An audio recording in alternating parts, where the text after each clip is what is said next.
ওই শাহাদাতের জ্যোতি সাইয়েদনা ওমর ফারুকের হৃদয়টারে উজ্জ্বল করে দিল।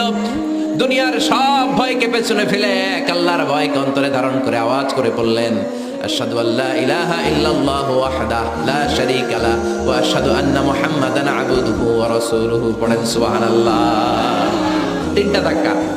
প্রথম ধাক্কাটা দোয়া, দ্বিতীয় ধাক্কা হাক্কা, তৃতীয় ধাক্কা সূরা তাহা। তিনটা ধাক্কার মাধ্যমে সাইয়েদনা ওমর ফারুককে মুসলমানদের লিডার বানায় দিল কে? ওমর ফারুক কালিমা পড়ে মুসলমান হয়ে গেছে। মুসলিম সাহাবাদের মধ্যে আনন্দের বন্যা বয়ে গেল। বিশ্বনবী খুশি হয়ে গেলেন, আল্লাহর শুকরিয়া করলেন, আল্লাহ তুমি আমার দোয়া ফিরিয়ে দাও নাই। আমি বলেছি দুজনের একজনকে চাই, তুমি ওমর ফারুককে দান করেছো। বলেন আলহামদুলিল্লাহ। এবার ওমর ফারুক বিশ্বনবীর প্রশ্ন করলেন, নবী আলাসনা আলাল হক, আমি প্রশ্ন করি উত্তর দেন, আমরা কি সত্যের উপর নাই? বিশ্বনবী বললেন, বালা ওমর, আমরা এই সত্যের উপরে আছি। আমাদের কোরআন কি সত্য নয়? বিশ্বনবী বললেন, কোরআনও সত্য।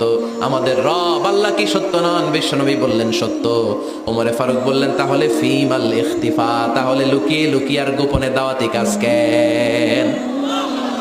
আপনি সত্য নবী, কোরআন সত্য কিতাব, আমার রব আল্লাহ সত্য, আর আমি ওমর কালিমা পড়ে মুসলমান হয়ে গিয়েছি, তাহলে ফিমাল ইখতিফা, আর লুকিয়ে লুকিয়ে কোরআনের দাওয়াত দিবেন কেন? বের হন, মক্কার শহরের মাঝখানে চলে আসেন, চিৎকার করে আমরা আল্লাহর নামের ঘোষণা দেব। বিশ্বনবী ডেকে বললেন, না ওমর, এটা মাক্কি জীবন, ওমর এটা মাক্কি জীবন, এখানে দাওয়াতি কাজ করব লুকিয়ে লুকিয়ে আস্তে আস্তে।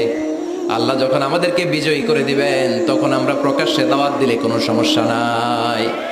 সাইয়েদনা ওমর ফারুক বলেন, না ও নবী, আমার উপর ছেড়ে দেন, আমি দেখব আপনি আমারে শুধু মক্কার জামিনে একটা মিছিল দেওয়ার অনুমতি দেন।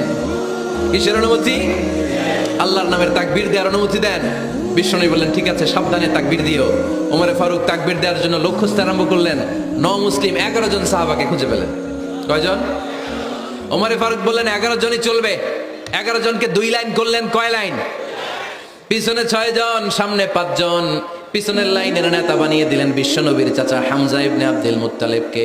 প্রথম লাইনের 5 জনের নেতৃত্ব দিতে আরম্ভ করলেন সাইয়েদনা ওমর ফারুক নিজেই। 2 লাইন, 2 লাইন তাকবীর দিতে জানলে বেশি মানুষ লাগে না, 10 জন দিয়ে গোটা বিশ্বটারে কাঁপিয়ে দেওয়া যায়। 11 জন, 6 আর 5। ওমর ফারুক সামনে দাঁড়ালেন। ওমর ফারুক সামনে দাঁড়িয়ে এবার আল্লাহর নামের স্লোগান দিবেন। ওমর ফারুক বলেন, আমরা খুব লম্বা চূড়া স্লোগান দিব না, খুব ছোট্ট, দারুল আরকামের ঘর থেকে কাবা ঘর পর্যন্ত, বাইতুল্লাহ পর্যন্ত, এতটুকু জায়গা আমরা তাকবীর দিতে দিতে সামনের দিকে এগোবো। পৃথিবীর কোনো শক্তি আমাদেরকে থামায় দিতে পারবে না। ওমর ফারুক তখন এক বাক্যের একটা ভাষণ দিলেন। কয় বাক্যের? ওমর ফারুক সামনে দাঁড়িয়ে বললেন, মান আরাদান তাসকুলা উম্মু ইয়া জামা ওয়ালাদু তারমিলা সাওজাতুহু ফালিয়াসুদ্দানি। কে আছো? মান আরাদান তাসকুলা উম্মু, কে আছো মায়ের বুক খালি করতে চাও? ইয়া জামা ওয়ালাদু, কে আছো বাচ্চাগুলারে, সন্তানগুলারে ইতিম বানাতে চাও? তারমিলা সাওজাতুহু, কার এত বড় বুকের পাটা আছে দেখি, কে আছো স্ত্রীকে বিধবা বানাতে চাও?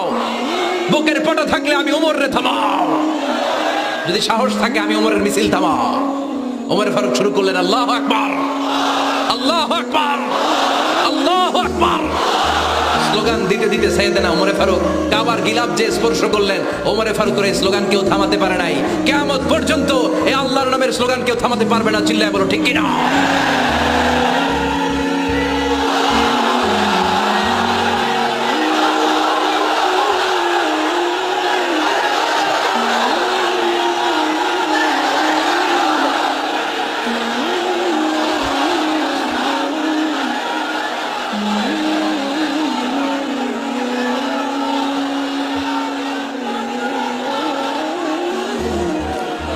ওমর ফারুকের স্লোগান সেদিন মক্কায় কেউ থামাইতে পারছিল? আওয়াজ করে বলতে পারছিল? এখনো আল্লাহর নামের স্লোগান কেউ থামাই দিতে পারবে? কিয়ামত পর্যন্ত আমার রবের স্লোগান কেউ থামাতে পারবে? পারবে না। ওমর ফারুক স্লোগান দিলেন। আবু জাহেল, উতবা, শাইবা, ওয়ালিদ ইবনে মুগীরা আল্লাহু আকবার ধ্বনি শুনে বাইরে আসছে। কিরে, এত বড় স্লোগান! আমাদের কাছ থেকে পারমিশন নেয় নাই, অনুমতি নেয় নাই। অনুমতি নেওয়া ছাড়াই স্লোগান শুরু। বের হয়ে দেখে মিছিলের সামনে ওমর। ওমর ফারুককে দেখে আবু জাহেল দিছে এক দৌড়, উতবা দিছে আরেক দৌড়, সাহেবা দিছে বহু দৌড়। সুবহানাল্লাহ পড়বেন না? এজন্য ওমর বেশি লাগে না, ওমর লাগে একজন। চিল্লায় বলতে হবে ওমরে ফারুক লাগে কয়জন? একজন ওমরই গোটা বিশ্বের চেহারা পাল্টে দিতে সক্ষম। চিল্লায় বলেন ঠিক কিনা? গোটা বিশ্বে মুসলমানদের আছে করুণ অবস্থা। আমাদের কোনো সেন্ট্রাল লিডারশিপ নাই। আমাদের মুসলিম দেশগুলোর এক করে রাখবে, ভাইয়ের মতো রাখবে, আমাদের স্বার্থ নিয়ে কথা বলবে, এরকম নেতা আমাদের নাই। ঠিক কিনা? আমরা সেই ওমরে ফারুকের অপেক্ষায়, আমরা সেই ইমাম আল মাহাদির অপেক্ষায়, যার একটা হুঙ্কারে আর আহ্বানে গোটা বিশ্বের সব মুসলমান এক প্ল্যাটফর্মে চলে আসবে। ওইরকম নেতা একজন লাগবে। কয়জন?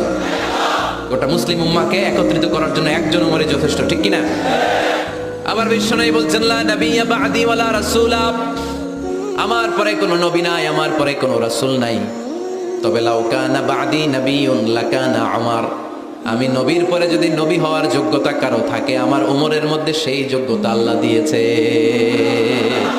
প্রভু তুমি বলেছ রাসূল দেবে না, বলনি দেবে না উমর, বলনি দেবে না হামজা তারিক, খালিদ বিজয় সমর। প্রভু তুমি বলেছ রাসূল দেবে না, বলনি দেবে না উমর, বলনি দেবে না হামজা তারিক, খালিদ বিজয় সমর। প্রভু তুমি বলেছ রাসূল দেবে না।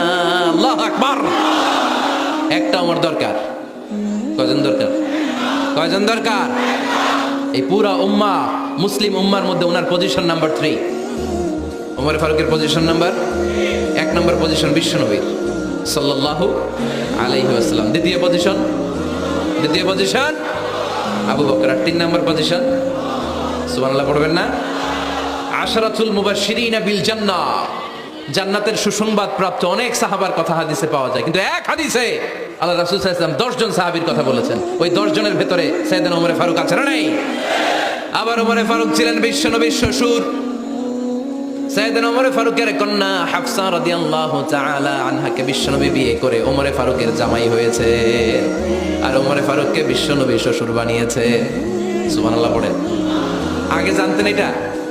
ওমর ফারুক রাদিয়াল্লাহু তাআলা আনহু যে বিশ্বনবীর শ্বশুর ছিল, এটা আজকে প্রথম জানলেন। কে কে দেখি?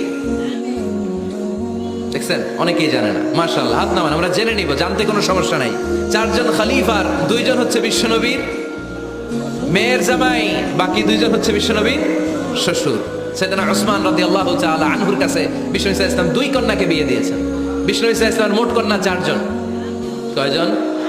বড় মেয়ের নাম যায়েনব রাদিয়াল্লাহু তাআলা আনহা, ওনার স্বামীর নাম ছিল আবুল আস ইবনে রাবিয়া। তারপরের মেয়ের নাম হচ্ছে উম্মে কুলসুম, ওনাকে বিয়ে দিয়েছিলেন বিশ্বনবী সাইয়েদনা ওসমান রাদিয়াল্লাহু তাআলা আনহুর সাথে। উম্মে কুলসুম রাদিয়াল্লাহু তাআলা আনহার ইন্তেকালের পরে আরেক মেয়ে রুকাইয়াকে বিশ্বনবী সাইয়েদনা ওসমানের কাছে আবার বিয়ে দিয়ে দিলেন। সুবহানাল্লাহ পড়ে। আর সবচেয়ে ছোট্ট কন্যা ফাতেমা রাদিয়াল্লাহু তাআলা আনহাকে বিয়ে দিয়ে দিলেন নিজের চাচাতো ভাই সাইয়েদনা আলী রাদিয়াল্লাহু তাআলা আনহুর সাথে। তার মানে সাইয়েদনা ওসমান আর সাইয়েদনা আলী ছিল বিশ্বনবীর মেয়ের জামাই। ঠিক কিনা? আর সাইয়েদনা আবু বকর রাদিয়াল্লাহু তাআলা আনহুর কন্যা আয়েশা রাদিয়াল্লাহু তাআলা আনহাকে বিশ্বনবী বিয়ে করে আবু বকর রাদিয়াল্লাহু তাআলা আনহুকে বানালেন শ্বশুর। আর ওমর ফারুকের কন্যা হাফসা রাদিয়াল্লাহু তাআলা আনহাকে বিয়ে করে ওমর ফারুককেও বানালেন শ্বশুর। তাহলে 4 খলিফার 2 জন জামাই। 2 জন আওয়াজ করে বলতে হবে, 4 খলিফার 2 জন, বাকি 2 জন। কোন ব্যক্তিকে যদি আল্লাহ তাআলা জ্ঞান দেয়, আবার যদি তাকওয়ার গুণ দেয়, জ্ঞানও আছে আবার আল্লাহর ভয়ও আছে, এই লোকেরা কেউ থামায় রাখতে পারবে না। এরা কেউ থামায় রাখতে পারে না, সে গোটা বিশ্ব জয় করবে। সাইয়েদনা ওমর ফারুককে আল্লাহ তাআলা জ্ঞানও দিয়েছেন, আবার তাকওয়াও দিয়েছেন। সুবহানাল্লাহ পড়েন। বিশ্বনবী সাল্লাল্লাহু আলাইহি ওয়াসাল্লাম স্বপ্ন দেখলেন, বিশ্বনবী দুধ খাচ্ছেন, আঙ্গুলের ভেতর দিয়ে ফাঁক দিয়ে দুধ বের হয়, বিশ্বনবী দুধ খাচ্ছেন। খেতে খেতে একটু দুধ আঙ্গুলে লেগে আছে, এই আঙ্গুলটা কারো মুখে না দিয়ে বিশ্বনবী সাল্লাল্লাহু আলাইহি ওয়াসাল্লাম ওমর ফারুকের মুখের ভিতরে ঢুকাই দিলেন। অতিরিক্ত দুধটা ওমর ফারুক খেলেন। সাহাবারা বললেন, মাযা ওয়ালতা বিহি ইয়া রাসূলুল্লাহ, হে আল্লাহর রাসূল, এই স্বপ্ন দিয়ে কি বুঝালেন? বুঝলাম না। বিশ্বনবী সাল্লাল্লাহু আলাইহি ওয়াসাল্লাম বললেন, আউয়ালতু বিহি আল ইলম, এটা দিয়ে আমি জ্ঞান বুঝিয়েছি, কারণ অতিরিক্ত দুধের অংশটা আমি কাউরে না দিয়ে ওমরকে দিয়েছি, তার মানে ওমরের জ্ঞানের কোনো তুলনা হয় না। এজন্য স্বপ্নে যদি কেউ দেখেন আপনি দুধ পান করছেন, এটা প্রমাণ করে আল্লাহ তাআলা আপনাকে দ্বীনের জ্ঞান দান করবে।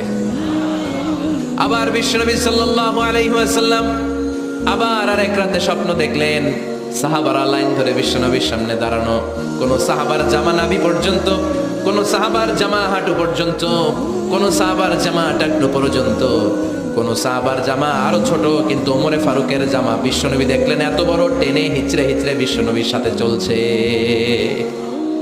সুবহানাল্লাহ পড়বেন না? সাহাবারা বললেন মাযা মুলতা বিহি ইয়া রাসূলুল্লাহ, হে আল্লাহর রাসূল, এটা দিয়ে আপনি কি বুঝাতে চাইলেন? বিশ্বনবী বললেন আউয়ালতু বিহি আত-তাকওয়া, এটা দ্বারা আমি দিনদারি বোঝালাম, তাকওয়া বোঝালাম। সুবহানাল্লাহ পড়েন। বিশ্বনবী দেখলেন কোন সাহাবার জামা এতটুকু, কোন সাহাবার জামা এত লম্বা, কোন সাহাবার জামা পা পর্যন্ত লম্বা। আর সাইয়েদনা ওমরে ফারুককে দেখলেন ওনার জামা এত লম্বা, ওমরে ফারুক টেনে হিচড়ে জামা নিয়ে চলতেছে। বিশ্বনবী বুঝাতে চাইলেন ওমরের যেহেতু জামা লম্বা, ওমরের ভেতরে আল্লাহর ভয়, দিনদারিও খুব বেশি। চিল্লায় বলেন ঠিক কিনা?